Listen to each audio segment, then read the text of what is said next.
We're on. We're on. Okay. I'm hoping everyone can hear me there. Welcome to the second session of today's Labour Market Conference 2021, and we've got a great session today, the pandemic and the labour market. And of course, it's been a difficult year for everybody involved, but obviously, but also in terms of data collection and analysing that data in a labour market context. What does it all mean? We're collecting data as we have done, but there's so much churn in between, say, quarterly data that it's hard to decipher what's going on. There's hundreds of thousands of people on support, on government support through the PUP and the TWSS, and we're wondering what, are they employed, or they're counted as employed sometimes? Will they be employed when the dust settles, whenever that settles? So I assume we're going to have a very similar session next year because we're still working through these issues. But first off, we're going to have Luke McGrath, economist from the Western Development Commission, and he's going to present to us on the regional economic impact of COVID-19. The Western region and Atlantic Economic Corridor. So I'll leave it over to Luke. Luke, yeah, thanks. Thanks, Kieran. Yeah, so my presentation, looking at some of the regional economic impacts, focusing on the labour market on the Western region and wider Atlantic Economic Corridor. I suppose to start, just some brief background on the Western Development Commission. So the WDC is a state body under the aegis of the Department of Rural and Community Development, established under the WDC Act of 1998 to foster and promote the economic and social development of the Western region, where the Western region is defined in the Act as the 7 counties of Clare, Donegal, Galway, Leitrim, Mayo, Roscommon and Sligo. The WDC then is also a coordinating agency for the Atlantic Economic Corridor, which was an initiative announced under the Project Ireland 2040 framework, which incorporates the Western region counties as well as Limerick and Kerry. So hence the focus on the Western region and Atlantic Economic Corridor. So the presentation is really based on a report published in March, where I was looking back at the year 2020 in economic statistics to gain some insight into the regional economic impacts. That report built on joint work that I published with Ray Lydon from the Central Bank in October 2020. I suppose the key themes that really emerged from these two pieces of work is the regional impact in the sense of the Western region Atlantic Economic Corridor counties being hit particularly hard, but of particular interest is the within region variations. We're finding this consistent and considerable within region variation that's linked to pre-pandemic or pre-existing economic structures, which are going to have important implications for the medium and longer term. So I'm going to discuss some of these pre-existing economic structures, and then look at, so I construct some COVID-19 exposure metrics in terms of both output and employment, then detail some of the regional labour market impacts, where we'll see this regional and within region variation. And then I'll come back to how these economic structures are linked with the impacts and will ultimately be linked in the recovery in the longer term phases. So firstly, I suppose a note on regional data. So there's some considerable regional data constraints. So there's a considerable lag for key regional economic data. So in particular, the county or income data relates to the year 2019, and that was only published earlier this year. So there's this lag for key economic data. There's also a trade-off between data availability and granularity. So the NUTS region, so this is the European Statistical Standard for Ireland, those regions are broken down in the table there. There's often greater data availability at this level, but it's not as granular as county level data. So the most comprehensive county data is only available in the census publications, which is a particular issue for the WDC, where we need county data to construct Western region data. So one workaround for this is that we often kind of look to the NUTS region of Northern and Western and the sub-regions of Border and West as a proxy for the Western region. Another thing that the pandemic has thrown up is the kind of clear need for timelier economic data at a national level, and even more so at the regional level. So the WDC now provides a timely economic indicator series. So that's published quarterly and has been published since the onset of the pandemic. And that details the available high frequency county level data to try and gain some insights with some timelier economic data. So if I look first here at the pre-pandemic economic structure, so within the Western region, there's a historical pattern of concentrated employment towards tourism, agriculture, and public services.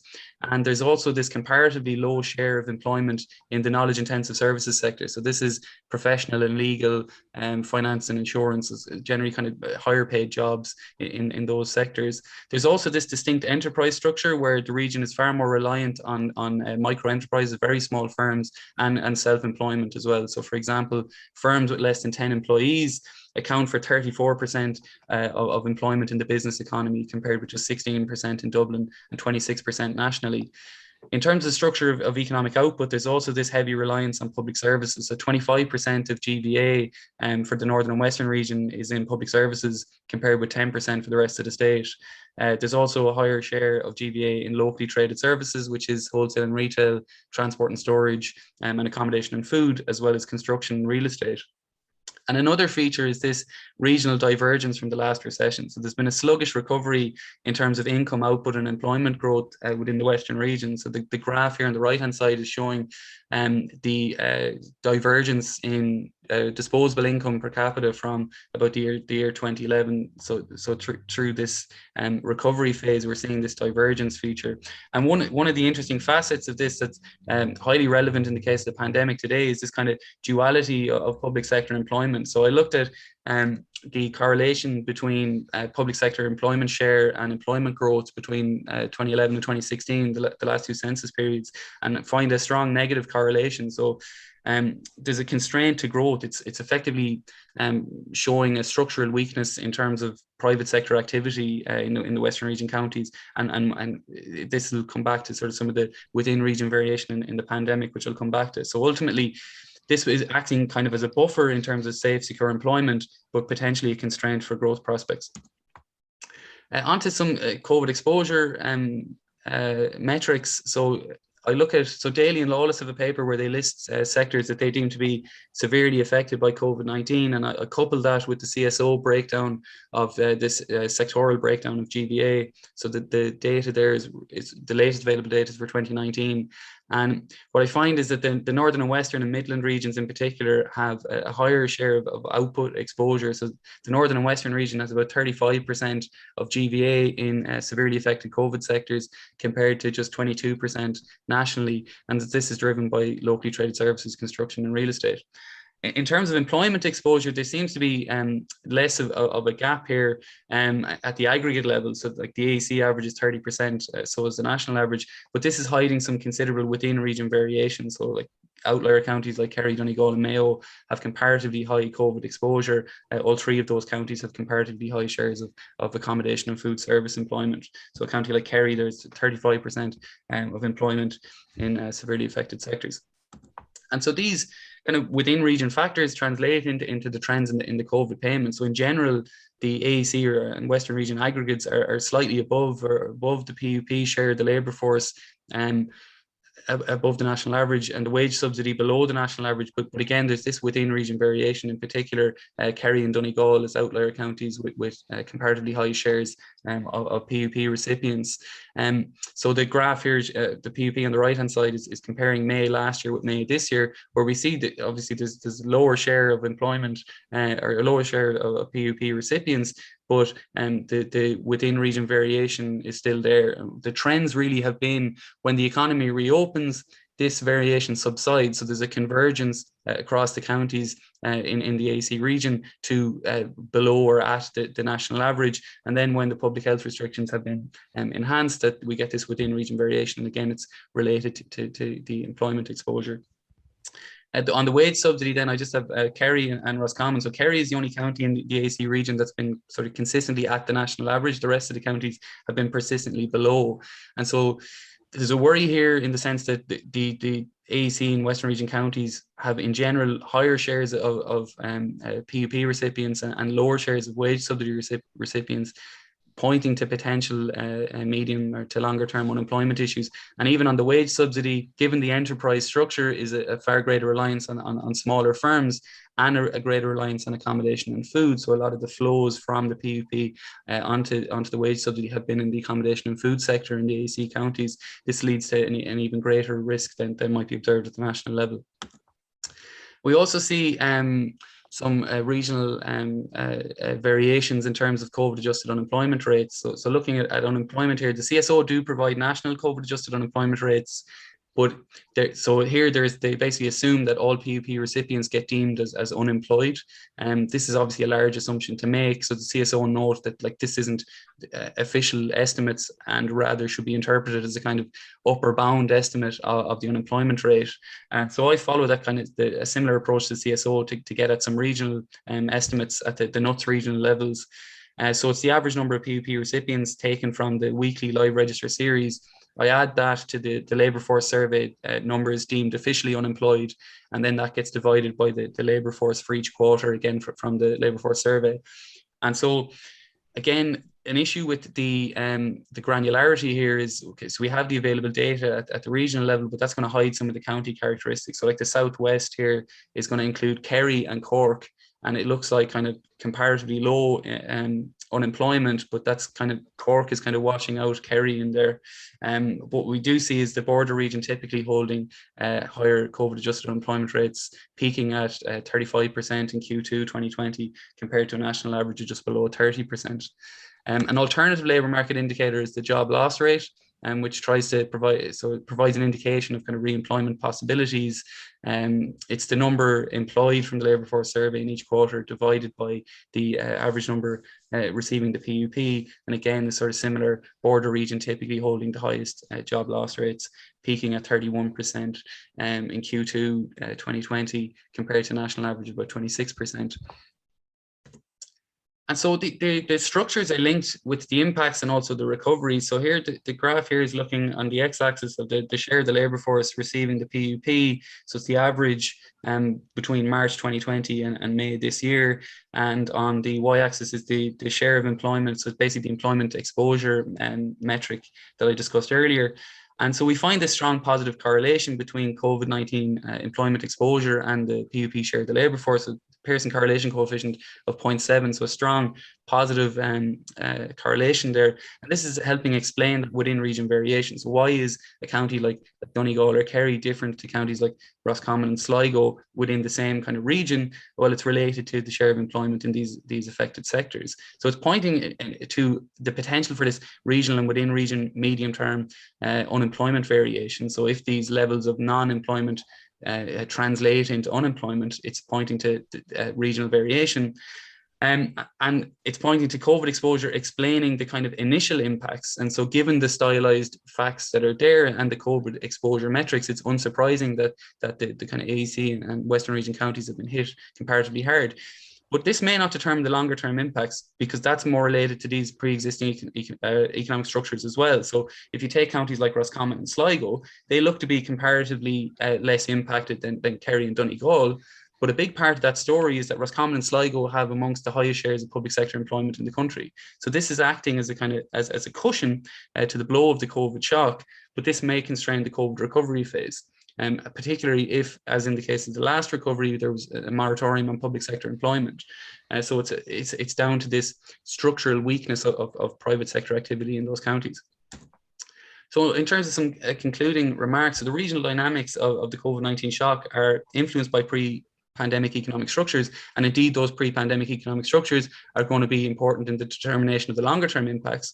And it reiterates the kind of already issues that were in flux in terms of the need for further diversification of the regional employment base.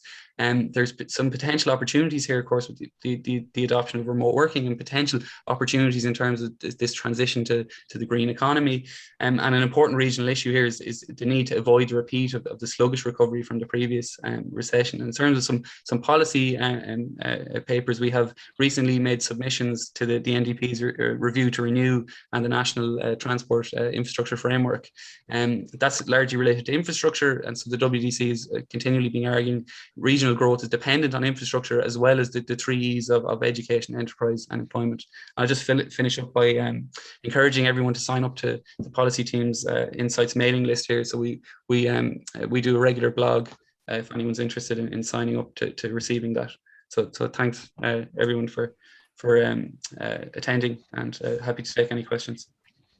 Okay, thanks, Luke. I'm just going to keep my camera off there just to keep everything as you know, to not put pressure on the Zoom, the data on the Zoom, and hopefully everybody can hear me okay there. So Luke, let's just expand a little bit on some of the things you were saying there at the end, and what you see for the future. I mean, clearly, you know, construction was a big deal post 2008, and as you pointed out there was sluggish recovery, and now we're looking into at least medium-term issues in terms of employment relative to the rest. And you pointed out a lot of low-wage, you know, accommodation, food employment in certain counties. I mean, you know, and we've had and you point out the National Development Plan, and there have been spatial objectives there for you know, a number of decades, as far as I know. And what do you think policymakers can do? Myself and I'm sure Colette will touch on some of this stuff, or we'll talk about some of it later. Maybe we'll open it up to the floor after the other presentations. But you know, we're talking about a paradigm shift about this time last year, which maybe, you know, maybe there hasn't been a paradigm shift at the same time. Yeah, I suppose like the main issues really are like the same problems are there, and effectively they're being exacerbated by COVID. And the ambition of the National Development Plan is, of course, this balanced regional development, and it's about putting the policies in place to achieve those goals. So moving from the goals and the targets into practical policy actions. So obviously the historical underinvestment in infrastructure is a big issue. And one of the issues that we point out in our submission is that we basically need a kind of rebalancing. So there's lots of talk about the investment projects in our region, but the timing of that are typically towards the latter stages of the program. So we're kind of arguing for, well, you need to shift that and a more speedy delivery in terms of the infrastructure projects in our region. There's opportunities with remote working that maybe, you know, weren't there before, or there was a trend towards remote working, but we might get, you know, a bigger shift towards that may help with in terms of graduate retention and these historical legacy issues that are there. So that's a potential opportunity. But yeah, it's the main I suppose crux of what I'm getting at is, you know, the structural issues that were there before the pandemic are still there, you know, and it being exacerbated. And they clearly require, or at least would be very well supported by more state intervention. In the NERI, we've produced it, and my colleague Paul Goldrick-Kelly has produced work on, you know, on the just transition to a low carbon economy, and opportunities there in the West that, you know, if we had a kind of high income EU level of R&D expenditure from the state, that these are areas that we might be able to develop, say in tidal or wind on the West Coast, and take advantage of natural resources there. So my colleague, Dr. Helen McHenry, she's recently just, I suppose, qualified as recently, but a report on the issues in the Western region in terms of this transition to the low carbon economy. So in terms of challenges and opportunities, but also as well, like the private sector as well, there's a high degree of self-employment, and it's a very heavy on entrepreneurship in the region, and it's about get market access and accessibility for entrepreneurs in our region, and in particular like things like the broadband plan, and access to markets and services for the private sector as well. Okay, so in an environment where, you know, I was making this point the other day as well, the ESRI called for, you know, ramping up expenditure to, you know, build housing there recently, by a factor of 2 or 3. If that applies, to housing, surely it applies to the transition to a low carbon economy as well. And spending where the private sector won't. We're looking into a very uncertain time, and it's same as post 2008. That private sector investment is probably going to be holding back to see how the dust settles, and it's it might be the time for the state to intervene in terms of resources in those areas and try to meet those spatial development goals. Yeah. All right. Are you still there, Luke? Yeah. Yeah. Okay. So, thanks a million, Luke, and we might come back to you there at the end and open up. So next up we have Kevin Threadgold from IGEES, and he's going to tell us about Ireland's unemployment rate and COVID-19 disruption, and hopefully clear up some of the very complicated nature of all this data that the CSO are collecting over the last year. So can you hear me there, Kevin? Yeah, sure. Yeah, can you hear me? You. Yeah, so great. You can go ahead whenever you want. And I'm just sharing my slides there now. Hopefully, let me know if you can see them or if there's any issues there. No issues. Go ahead. Okay, great. So yeah, I mean, the very first thing to say is obviously a bit of an issue with the camera, so apologies. You won't be, the audience won't be able to see me, but I am definitely here. So as you can see there, my name is Kevin Threadgold. I'm an economist in the economics division of the Department of Finance, and I'm a member of the Irish Government Economic and Evaluation Service. Thanks to NERI for giving me the opportunity to present today.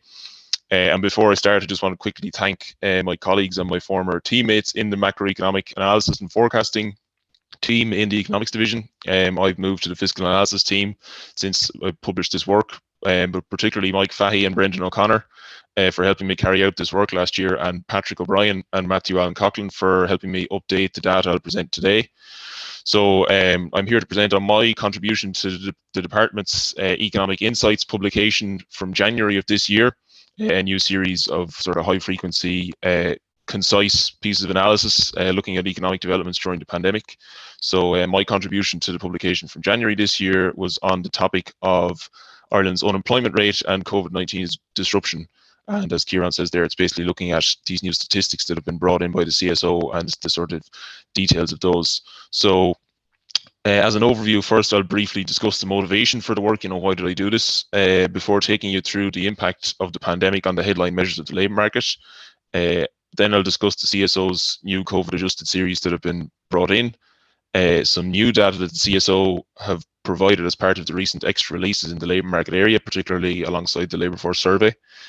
And then finally, I'll discuss some possible alternative measures of labour market activity in Ireland that were created using these and other data, and they're in the paper that was published. So the motivation then, I mean, why did I investigate this, or why did I put this together? Obviously, the economic impact of the pandemic has been very severe, and particularly so in the labour market. The labour market has really borne the brunt of it. The public health restrictions imposed and the associated reduction in economic activity, it's resulted in obviously hundreds of thousands of people being out of work. So this is a completely unprecedented scale of joblessness, and it's been met with an equally unprecedented level of policy intervention. €5 billion spent on the PUP alone in 2020. And obviously significant amounts again on the main schemes, the PUP, the wage subsidy scheme in particular, so far this year. So further policy decisions in this area, mainly how exactly these schemes are to be continued and ultimately unwound, were facing the government at the turn of the year when I was carrying out this research. But these decisions are made more difficult at the moment because we know that the labour market itself has been hugely affected, but also the statistics that are typically used to gauge what the impact has been have also been disrupted. So it is a double whammy.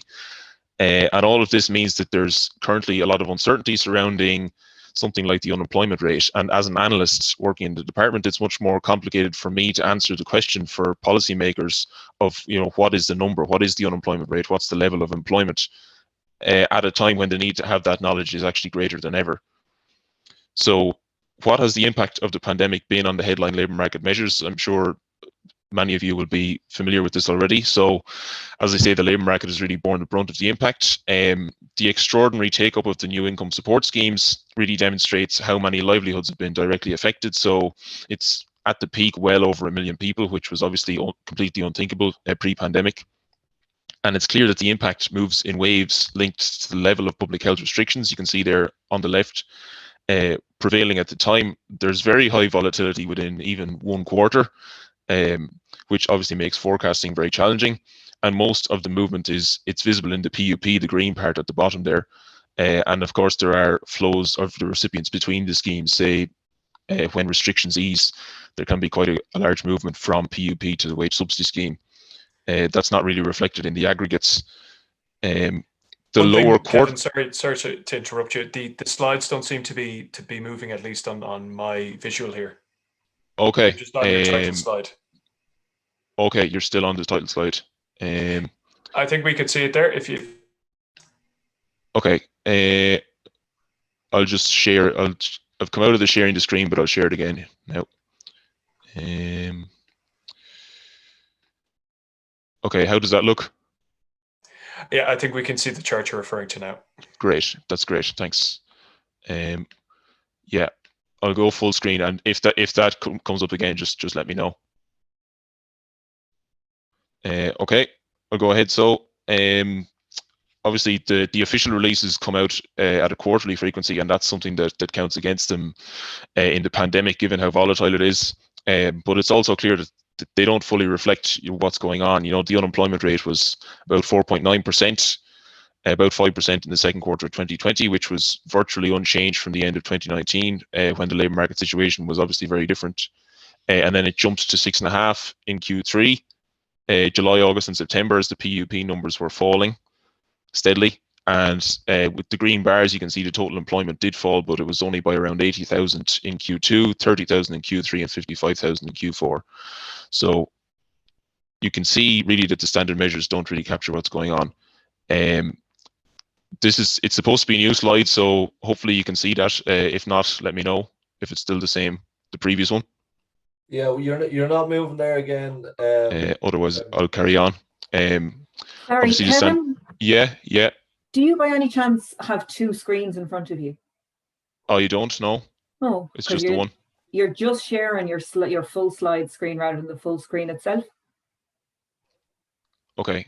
I think, Kevin, we might have seen things move before you switch to full screen. So maybe that sort of all slide view. Yeah, now I can see it moving. Okay. Yeah, that's fine. All right, I'll stay with this one. So thanks for that. Yeah, so the standard measures don't really capture the full impact of what's going on. And the CSO have acknowledged this. They've been very much upfront in acknowledging this and explaining what's going on. So the official data are collected through the Labour Force Survey. As you would have heard this morning, the official measures of the labour market status are determined very specifically by the type of answers that respondents give to the survey, and it's in line with these International Labour Organization definitions. It's the international standard, and the CSO are legally obliged to follow this. I think that's important to say. When they report to Eurostat, they legally are bound to follow these definitions. So respondents are officially classed as employed or in employment if they worked for at least 1 hour for pay or profit during the reference week, or if they were not at work during the reference week, but they were temporarily absent. So either they have an assurance of returning to work within 3 months, or they're still receiving at least 50% of their wage or salary from their employer. So respondents are classed as unemployed if they're not employed as previously defined there, if they were available for work within 2 weeks of the reference week, and if they had taken any one of a number of specific steps to actively seek work in the preceding 4 weeks. And anybody else aged over 15 who doesn't fit into either of those categories is inactive or outside the labour force. So these definitions are particularly important for PUP recipients because they can be sorted into any of the 3 categories depending on how exactly they respond to the LFS. So they could be unemployed if they're looking for new work. They could be employed if they're waiting to go back to their previous job, and that's expected to happen within 3 months. Or they could be inactive if they're not specifically available for work and seeking work as defined there in the LFS. And that was likely to have been the case for many people, especially during the first lockdown. So as you can see across 2020 in the table there in the LFS, around 2/3 of the PUP recipients picked up by the survey were classified as ILO employed, and around a quarter were inactive, with about between 5 and 15% unemployed. So the picture of the labour market status for PUP recipients is changing at different points in time, but still a clear majority of them are still in employment according to the official measures. So to address these issues, the CSO have developed their own new COVID-adjusted series, which they report as additional measures alongside the official stats. And the aim is to provide transparency on what's happening once the recipients of the COVID-19 income support schemes are taken into account. It's important to note, as Luke said there, the CSO always emphasised the COVID-adjusted measures are to be taken as upper bound measures of the impact on the labour market, and the standard or ILO measures represent a lower bound. And the wage subsidy scheme recipients are still classified as in employment for these measures. So the impact is really just down to numbers receiving a PUP. And the COVID-adjusted unemployment rate, which counts all PUP recipients as unemployed, peaked at 31.5%. You can see there in April 2020. That's almost twice the previous highest monthly rate on record of 17% from the mid-1980s, or the global financial crisis peak of 16%. As you can see, the standard monthly unemployment rate, by contrast, it's just stayed roughly between 6 and 8% during the pandemic. And on the right, you can see the COVID-adjusted measure of employment, again from the Labour Force survey, which subtracts all PUP recipients from the quarterly ILO measure of total employment. So these COVID-adjusted measures do give a more realistic sense of the scale of the impact. Unfortunately, there are some measurement issues with these too, and again, the CSO have been very open in acknowledging these. So the COVID-adjusted measures effectively assume that all PUP recipients are initially classified as ILO employed, and then either takes them all away from the ILO employment measure or adds them all on to the standard monthly unemployment estimate. There are a number of PUP recipients who wouldn't normally be classified as unemployed if they lost their job. Full-time students, that's estimated to be around 8% of all PUP recipients since last March. And then there's some self-employed individuals who can earn up to €960 in an 8-week period and still receive a full PUP. So these issues could be dealt with by emphasising the upper bound aspect of the COVID-adjusted figure. But there are also some deeper issues to do with the calculation. So as I showed previously, not all PUP recipients are measured as ILO employed. It's around 2/3 to a half. And the share that are ILO unemployed, it's increased since the beginning of the pandemic. So any PUP recipients who are counted as unemployed by the standard measure, and they're then added into the COVID-adjusted unemployment measure again, they're being double counted. And then the denominator for the COVID-adjusted rate is the standard monthly estimate of the labour force. So the inactive PUP recipients won't be included in that, which means that some PUP recipients are counted above the line but not below. And both of those factors push the COVID-adjusted rate upwards, and they really hamper any attempt to kind of describe the measure as the unemployment rate with the PUP recipients added in. And for their parts, the CSO have acknowledged the COVID-adjusted measure. It was designed to be an upper bound, and based on the understanding when it was introduced that the pandemic and the associated income support schemes and all this would be temporary. It's lasted a lot longer than originally expected, and any change to the methodology that accounts for these issues would bring the COVID-adjusted unemployment rate down. So it still leaves us with a fair bit of uncertainty surrounding how many people are actually unemployed or employed in the Irish economy at the moment. But the CSO have published a lot of additional labour market data over the course of 2020 and 2021. Some of it was discussed this morning, and some of this new data looks promising as a way to understand the effect of the pandemic on labour activity in Ireland. So one of these series is the total actual hours worked in the reference week. And this captures how much working was actually done based on information given by respondents to the LFS. And you can see from the chart there on the right, the growth rates of this measure of total hours worked and of total employment. The correlation from 1999 to 2019 between the growth rates is 0.92, so it's very highly correlated. Before there's a clear divergence in 2020.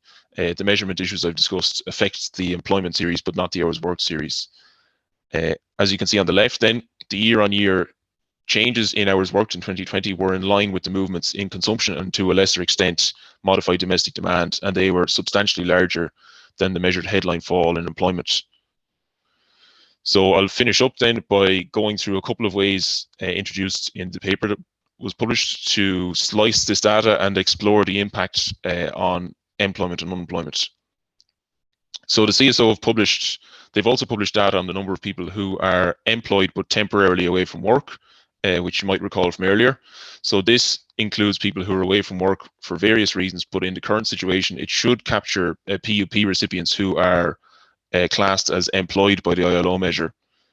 And what the analysis does in the paper is take the extra amount of people in this category in 2020 relative to the same quarter in 2019, and it effectively treats them as unemployed and takes them away from total employment.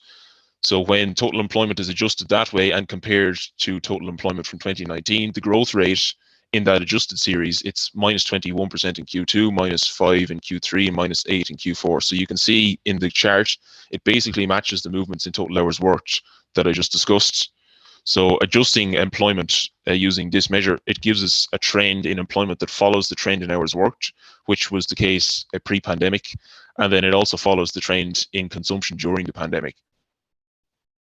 For unemployment, then we can look at those who are temporarily away from work, and another series which is published with the LFS, the potential additional labour force, which measures those who are they're either available for work and not seeking work, or seeking work but not available. So in other words, they meet one of the criteria to be unemployed, but not both. So these people they're just outside the labour force. And once again, we look at the year-on-year change in this cohort to give a measure of the excess PAUF in 2020 relative to 2019. And then these two cohorts are treated as unemployed. They are added into the unemployment rate calculation, as you can see there. And the rationale for this is, so these cohorts, they're not currently at work, but they're relatively close to being at work. They're somewhere between being at work and being completely inactive and outside the labour force.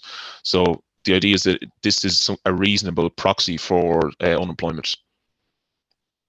And this indicator gives a suggested alternative unemployment rate, which, as it happens, and as you can see, it's basically halfway between the lower bound standard rate and the upper bound COVID adjusted rate in the third and the fourth quarters of 2020.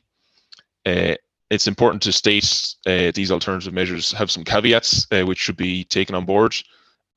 Obviously, they're based on LFS data, so they're available on a quarterly basis. That limits their usefulness given how fast moving things are during the pandemic. And the most recent Q1 LFS release, Q1 2021, the data that I've shown here hasn't been updated for that. With that recent release, obviously included the update for the IEES framework regulation. And that update, it's changed the nature of the data on people who are temporarily away from work. It's mainly just reduced the number of people in 2020 who reported being temporarily away from work, but were still classified as in employment. So my colleagues in the labour market forecasting team are still working through that, the impact of that on the data. The alternative measures, they use year-on-year differences comparing 2020 to 2019. That essentially treats 2019 as the kind of normal level or baseline level, and looks at the excess as the change caused by the pandemic. And we know that there are some other changes in the makeup of the labour market happening during the pandemic that aren't exclusively due to the pandemic impact. So, some kind of more structural changes. There's also the fact that the temporarily away from work cohort, it will include some wage subsidy recipients who aren't at work when interviewed for the LFS. I think particularly in the earlier stages like Q2 2020. And these measures treat these excess temporarily away from work as unemployed. Given that the wage subsidy recipients are still in receipt of the subsidised wage from their employer, and the scheme's designed to keep people in jobs and prevent layoffs, it's a fair question as to whether they should be classed as unemployed. It just highlights the measurement difficulties at the moment, and these different measures have their pros and cons.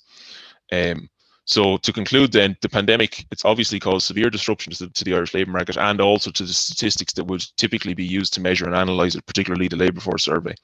And the standard headline measures from the LFS, they were very, very reliable pre-pandemic, but during the pandemic, they don't fully capture what's happening on the ground, especially with PUP recipients, because they could be sorted into any of the three labour market status categories.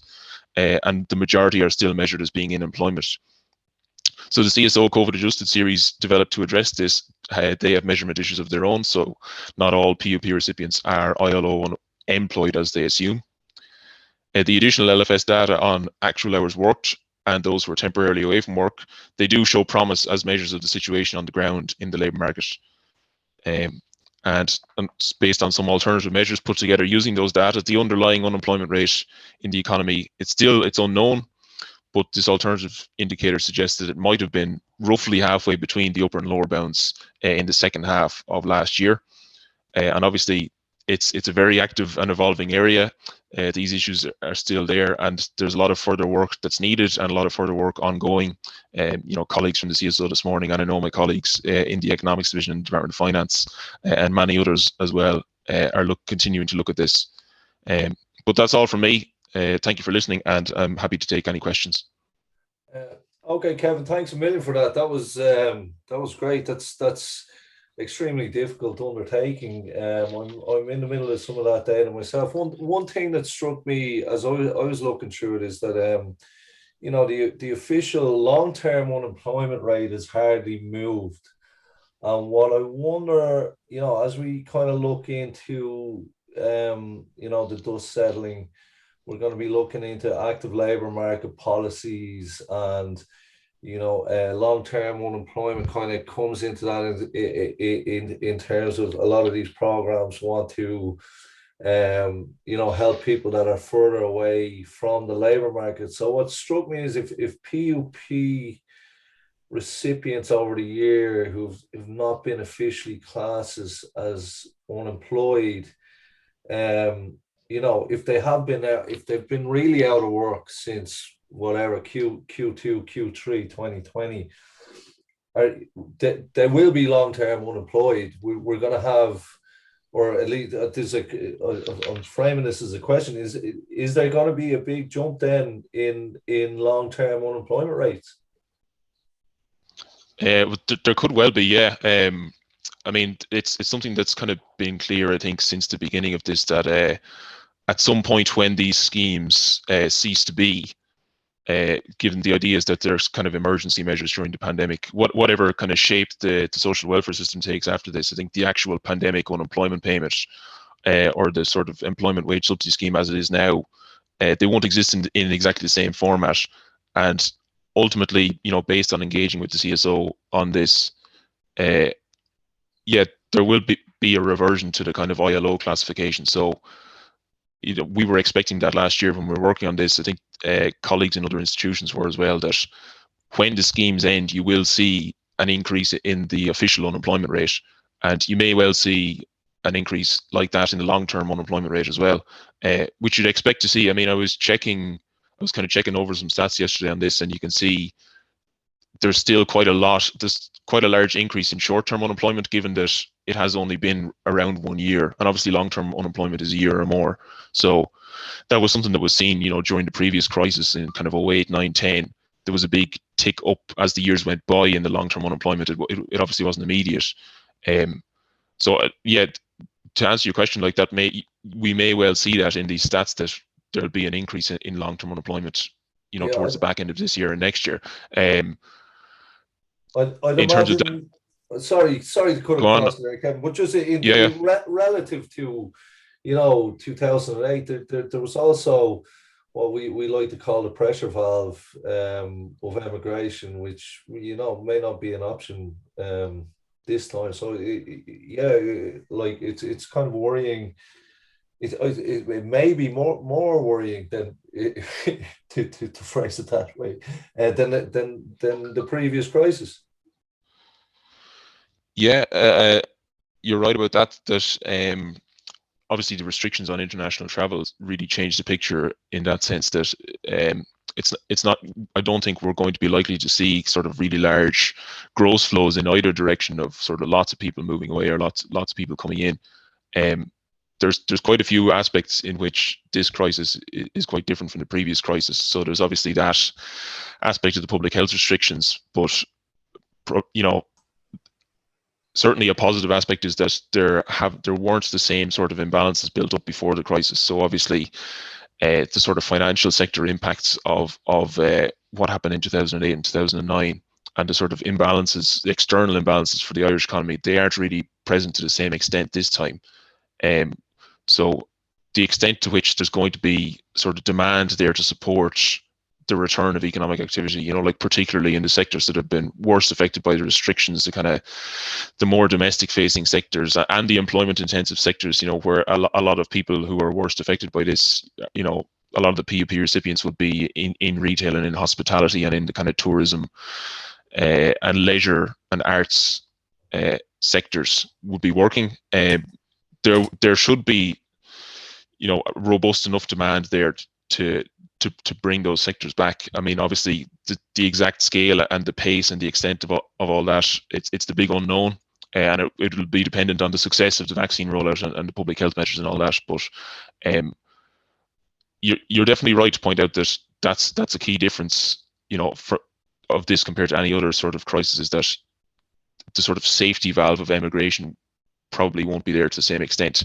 But there are other kind of important differences as well. It's a real kind of unique crisis, this one, and there probably will be scarring. Of course, there'll be some kind of scarring in the labour market, but I think policy in particular is going to be really, really targeted at minimising that. And there's the sort of demand side effects that I've discussed there, like increased household savings and things like that. They should help to keep that scarring, minimise the damage of it. But the exact extent of it is really the $1 million question, I suppose. Okay, very good. Thanks a million for that, Kevin. Will our colleague Dr. Lisa Wilson is having some technical issues, so her slides will be made available on the NERI website after the conference.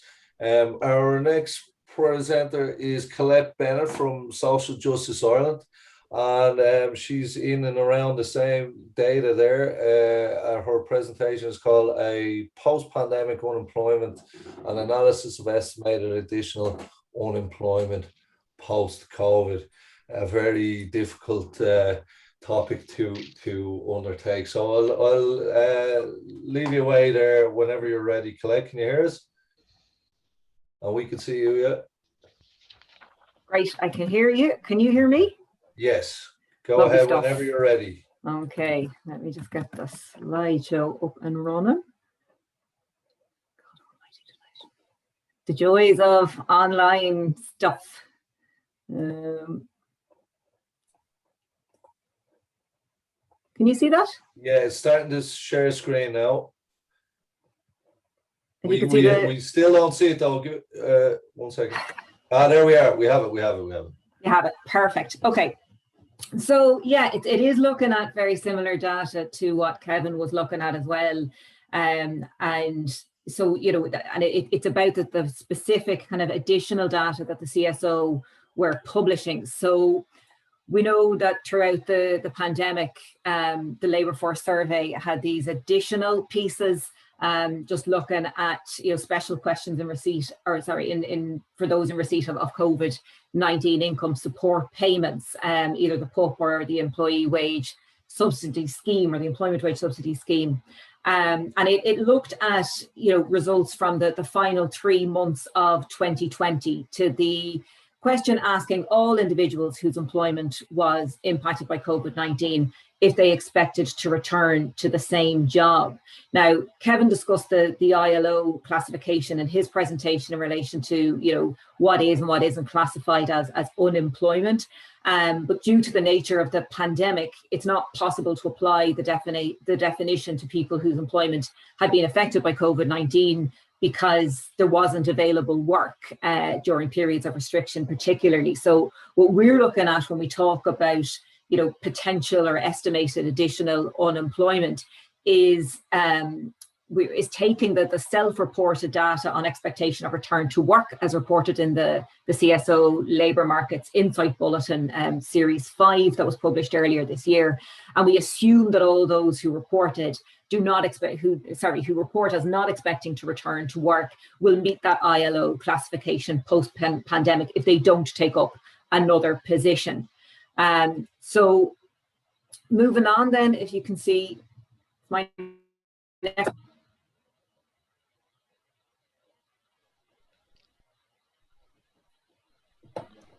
Can you see my next slide? Not yet. It's a bit. There it is. Yeah, it's there. It's just a bit slow, I think. But anyway, you're good. Okay. I don't know which screen you can actually see right now. Can you see my note screen, or you can see my full screen? I can see the title slide. I think you might be having a similar issue to what I had. So I can see Yeah, I can see your title slide, and I think you're moving the cursor around. Got there? Yeah, fantastic. So now I'm completely black. Okay. I'd say maybe if you try, I don't know if you have the PowerPoint on the full screen view, if you sort of escape out of that and just put the slides, try to just show the slides, the PowerPoint slides, but without putting PowerPoint on full screen. That was what I did. So this is the first time that this has ever happened. Kieran, Paul, I'm looking at you on this one. Clearly, it's okay. Technical problems are all right, Colette. I mean, we'll be over all this stuff hopefully in a few months anyway. This is it.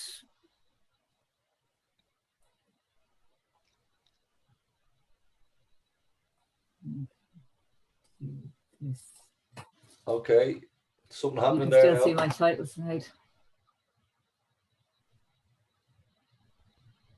Okay, that's the opening slide again, yeah? My apologies. This is just, sorry. Because it's unfortunately all of my screens are tables and data. So if I just talk at you, you might get some sense of it, but it's not going to be great. So what I'll do is I'll stick up the next slide. Sorry, 1 second. I will take Kevin's advice.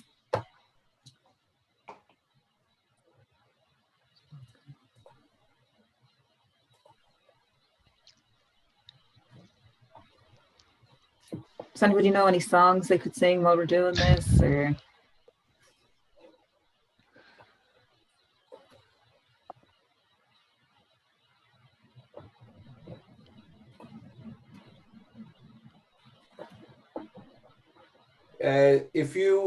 Colette, if you'd like to email Paul those slides, he could just. Does he not have them? And you could say change slide. Give it one more shot. I'll send them to you, Paul, all right, as well, just in case. Now, can you see my slide thing?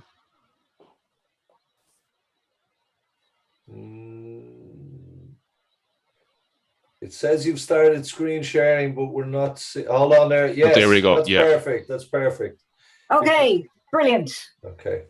Okay, fantastic. Okay, so you'll see here that this table here looks at the percentage of persons aged 15 to 64 whose employment was affected by COVID-19, and that's based on self-reported data between October and December of last year. So acknowledging the difficulties with providing a definitive number when the survey took place over those 3 months, and the nature of restrictions were such that people were kind of going in and out through the restrictions between October and December. The CSO estimated that based on all of this, and in terms of the self-reporting, that the total number of people whose employment, so those aged 15 to 64, so again, it's not fully aligned with the unemployment data, which goes up to the mid-70s, that the total number of those aged 15 to 64 whose employment was impacted by COVID-19 was just over 1.2 million people. So that's people who would have been in receipt of PUP, people whose income would have been subsidised by the EWSS, and others who may not have been able to access either of those payments for one reason or another. And you'll see there that all column there in the kind of the far right, that 21%, so just under 255,000 people did not expect to return to the same job. So if we assume that all of those kind of 1.2 million people were employed before COVID-19, so they were in employment at the beginning of the pandemic, it suggests that the employment rate would increase to roughly around 16% of the labour force if we look at the Q4 data and we add that to that. So it's a kind of a rough and ready. Now it aligns with the SRI projections of an average unemployment rate of about 16%, and the Department of Finance of an average unemployment rate of about 16.25% for 2021. If we look then at the sectors, and if you can't, as I'm going, if you can't see anything, if you just shout at me, you'll see here that data from the CSO indicate that those whose employment was affected by COVID-19, the sector with the largest proportion who don't expect to return to the same job are the information and communication sector, followed by the financial, insurance and real estate activities and administrative and support service activities. So again, there are some sample size issues where you see the kind of brackets and the dots, but when you look at here, you'll see the kind of proportions that I'm talking about in terms of those who don't expect to return to the same job. Colette, if you just, at the bottom right corner of your slides there, if you just, it's at 88%, we could probably do it a little bit more if possible. All right. Probably further less than that though. There you go. Any better for you? Yeah, it's much better. Thanks. No worries. So if we move on then to just looking again, the information. So this is looking at for those, there's the number of employed per sector, and then the number not expecting to return to work, and then as a percentage of those that employment. So this is the number of employed the number of people that were employed pre-pandemic, and then the number of those not expecting to return to work. So the information and communication sector, you can see there that it's just under the 44,000 people who don't expect to return to the same job. The healthcare sector is another high number there of about 31,000 people. And then you've got the wholesale and retail trade, repair of motorcycles, about 29,000. So the first two sectors there might be quite surprising in terms of information technology and health. But if you think that they're the two sectors that would have ramped up to respond to COVID. So we're all using Zoom badly, as it turns out right now, but we're all using Zoom, we're all using Teams, we're all using these different kind of remote working things. And obviously there was a ramping up of the healthcare sector. So it's interesting to see that they don't expect, and I'll talk about some kind of policy issues later on. And then there's the kind of the expected, I suppose, in terms of wholesale and retail trade, because we know, for example, that during the pandemic, we've seen a loss of jobs, we've seen a loss of particularly kind of large UK type firms, so like the Debenhams and the Zaras and that kind of left the jurisdiction during the pandemic. Moving on then to the gender breakdown. So if we look at this here, you can see the kind of breakdown between men and women, those who expected to return, or sorry, those who expect to return to the same job, those who have already returned to the same job, and then obviously those who don't. So you can see here in terms of those who don't, there's a higher proportion of women than men. And in terms of those who've already returned to the same job, there's a higher proportion of men than women. Now, the National Women's Council of Ireland did a piece of research last year in relation to the impact of caring responsibilities in the home.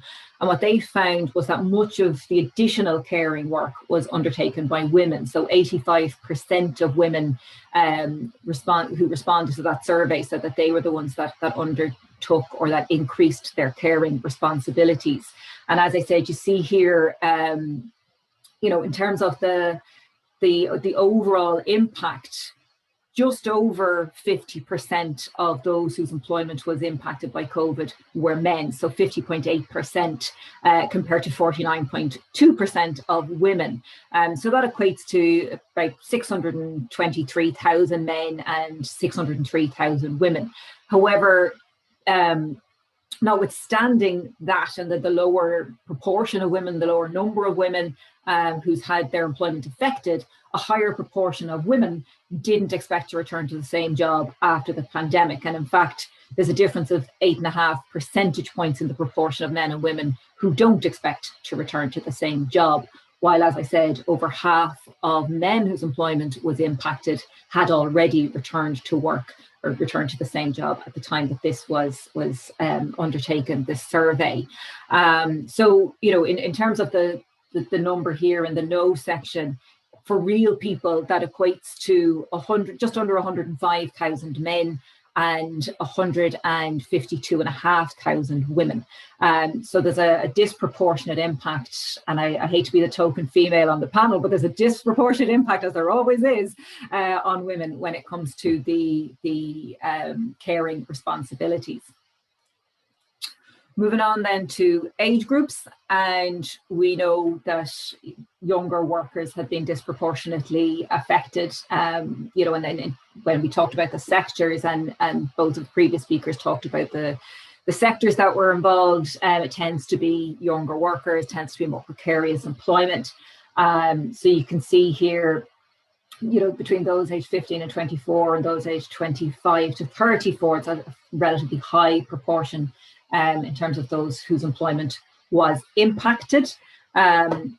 If we look then at those who don't expect to return to work, so you'll see here, this is the number of people whose employment was impacted and the number who don't expect to return to work. So proportionately, those very young workers, 15 to 24, more than 3 in 10 don't expect to return to the same job.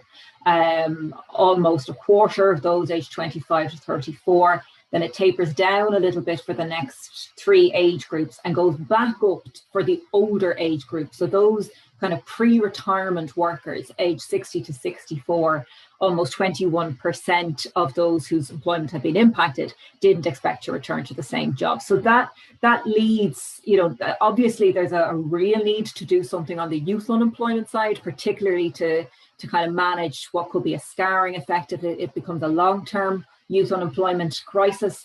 But there's also a real need in terms of those older workers who face their pre-retirement years in unemployment.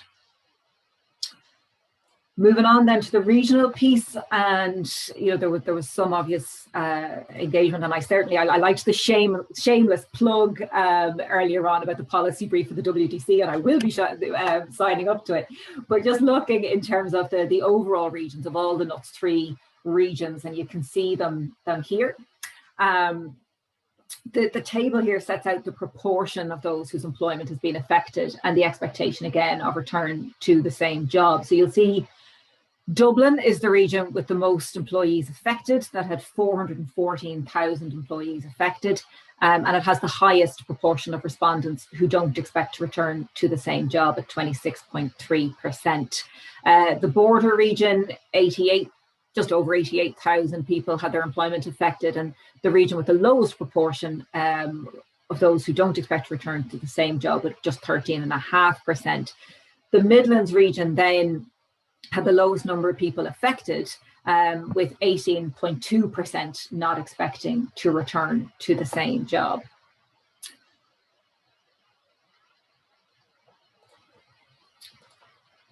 So, thank you.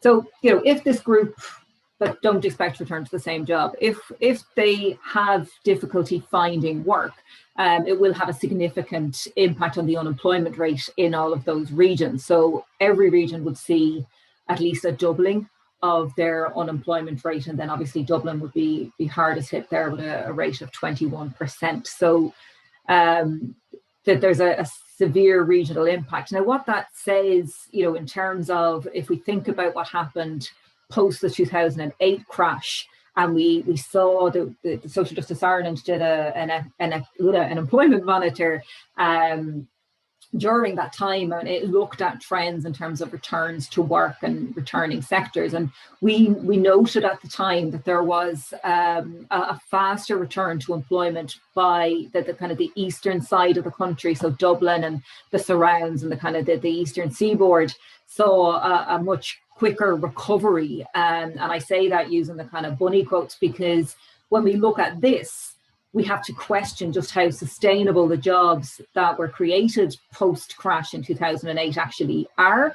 And then obviously that has an impact in terms of the time frame for recovery for the regions that were most affected by job losses in COVID and those who are still recovering. So again, the kind of the Western seaboard that has been covered already.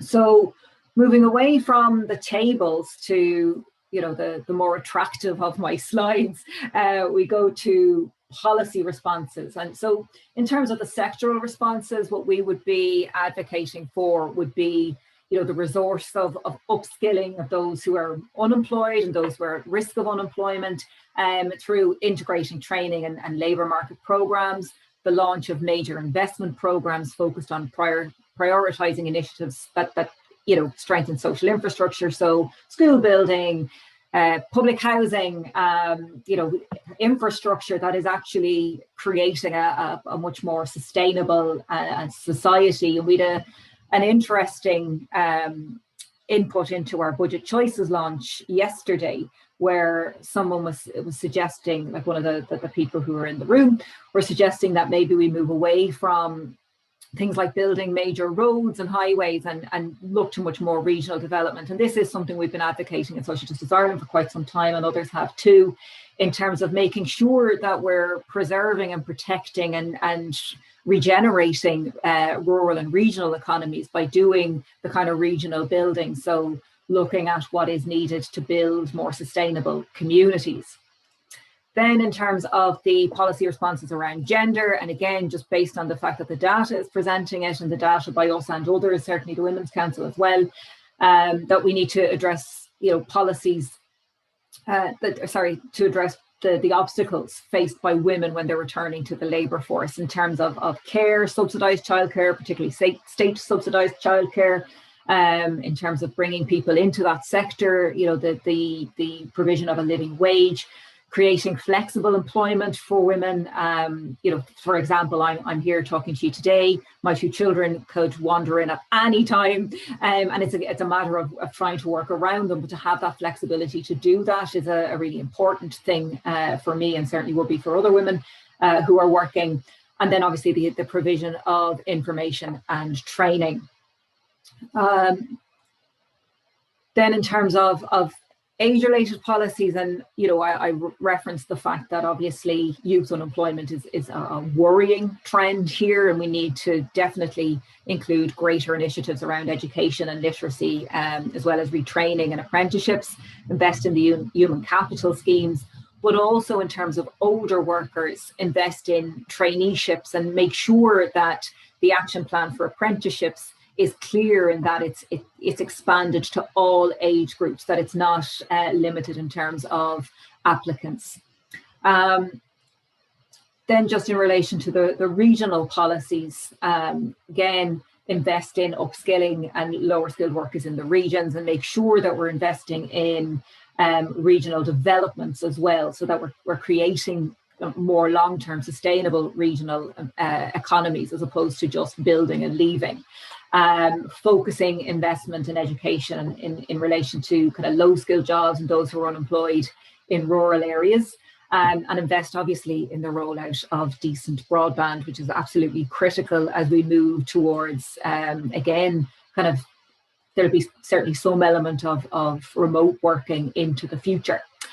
And then finally, in relation to policy responses generally, really recognising the challenges that come along with long-term employment, the fact that we had long-term employment pre-crash, that we're looking at, possible scarring, as I said, and address that as quickly as possible, expand funding programmes that support the community, establish the new programme targeting those who are very long-term unemployed, make sure that policy seeks to ensure that there's reasonable pay in jobs, that we're not seeing what I believe we have seen in Dublin and the Eastern Seaboard in terms of precarity and low-paid employment, creating this kind of bubbling effect, address the issue of the working poor, develop employment-friendly income tax policies, and certainly we have proposals in relation to that, particularly in relation to refundable tax credits, and then finally reducing the impediments faced by people with a disability in achieving employment.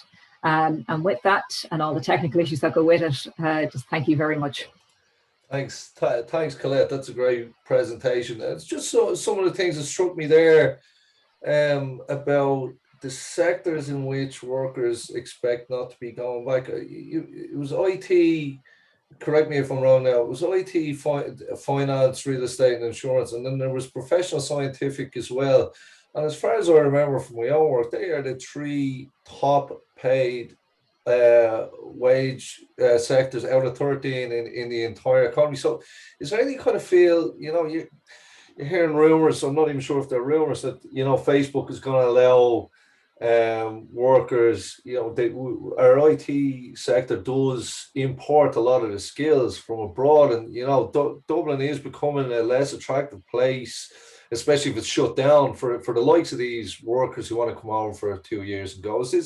Is there any feel for what kind of people these IT workers that are leaving? Is that it? Is it because I personally know a lad who's working in a big software company in Dublin who's already moved to Barcelona and he's been allowed to do so.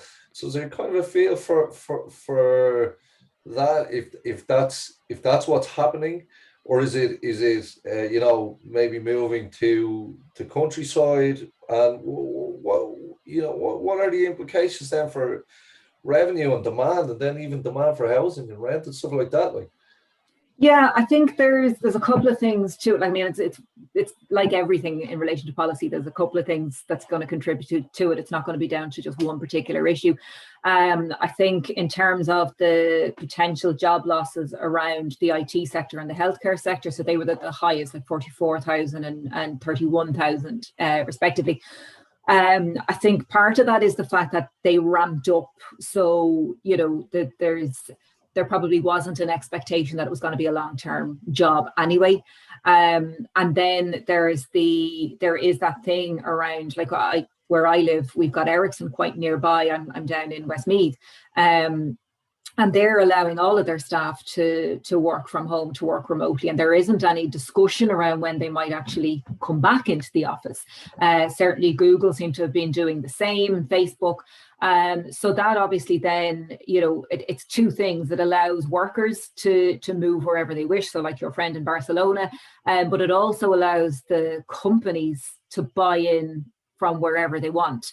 And you're absolutely right. Dublin particularly isn't a particularly attractive sector to work, county to work in, particularly with the housing crisis, the affordability issues, and all that goes with that. The fact that the place has been shut down for so long. So it could well be part of that as well. But I think the risk in terms of, particularly for I know NERI are very aligned with the trade union movement, particularly for that, for me, would be around how that's going to play out when we put in place remote working policies that have the potential perhaps to mean a shift outside of Ireland altogether in terms of who you might employ. Okay, so some concerning trends there. Anyway, we're just about approaching time now. We'll wrap it up. So thanks a million to the 3 presenters. Great presentations, lots to think about. Mr. Luke McGrath, Mr. Kevin Threadgold, and Colette Bennett from Social Justice Ireland. So the packs for the next session have been sent out by email. That's starting at 1:10 So I invite you all to join us there again.